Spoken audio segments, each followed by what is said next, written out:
ilaw. Puta, grabe.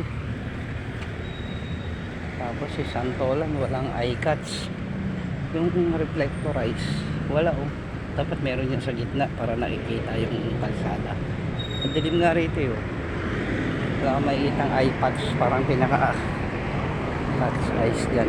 Yung reflectorize wala oh. Diba?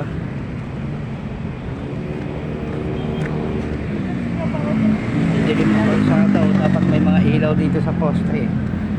Meralco naman din yan. Ito DPWH. So wala catch eye dito oh.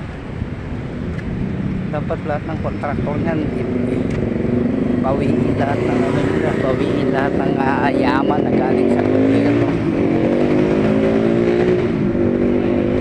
Traffic na oh. Wala akong makita reflector sa ilaw, maliit pa naman.